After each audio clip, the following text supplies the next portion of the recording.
Rocky Bad is one of those artists from Detroit who had all the tools to make it big.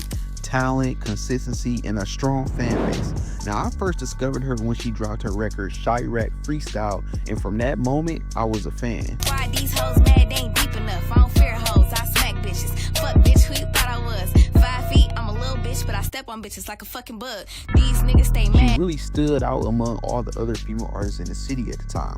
Not just because of her style, but because she had some real bars and the ability to carry records on her own. Now, her first project, Rocko, really set the tone for who she was as an artist. And then she dropped Vindictive, her diss towards Molly Brazy, which I actually covered in a video years ago. And that track really made some noise and positioned Rocky as somebody who's ready to go head to head with anybody. Bitch, who with this rap shit? It's me.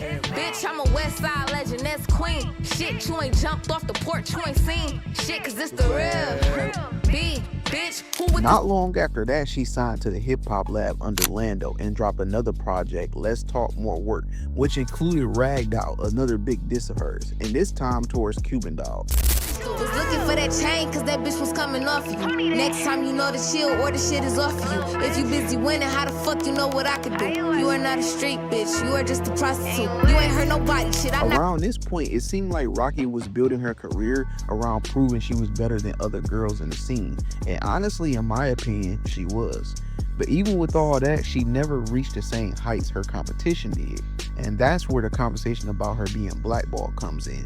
If you look at her YouTube numbers, Rocky always was consistent, hundreds of thousands of views on most videos. But here's the thing, she never really cracked 1 million unless it was tied to a diss record.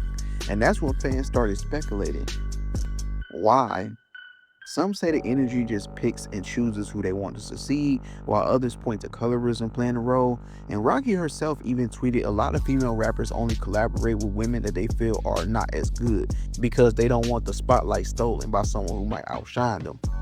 On top of all that, Rocky faced one of the darkest moments in her career early on, the infamous setup. Now, she was booked for what turned out to be a fake concert, only to find herself and her manager being lured into a trap by some female rappers she was beefing with at the time. Now, Rocky has spoken about how she felt something was off before it all went down. And despite the trauma of that situation, she was able to bounce back and keep moving forward with her music. It sounds childish, but I seen like a devil, but it wasn't like a evil devil. It looked like a cartoon type devil. Like, I can't really explain it. Like, and you'll see it and it looked like a traditional type of tattoo type devil, you know. And I googled what did a smiling devil mean, and basically it was telling me like some shit was gonna happen, and was kind of like preparing me, like, you know, but it didn't say what though. So, you know, I try to just like think positive. I'm like, no, whatever. So on that same day, 3 months later, I got set up. But even after bouncing back, Rocky never got the mainstream recognition that her skills suggested that she should. So instead of chasing that spotlight, she's focused more on her loyal fan base, who she calls her hard bodies, and continues to make music for them and for herself.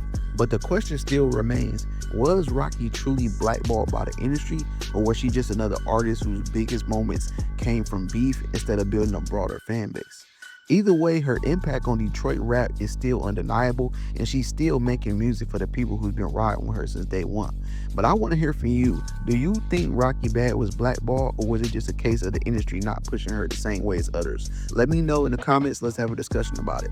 And don't forget to follow, like, and subscribe, and follow us on our Instagram at CNCulture. Stay up to date with new posts and videos every day.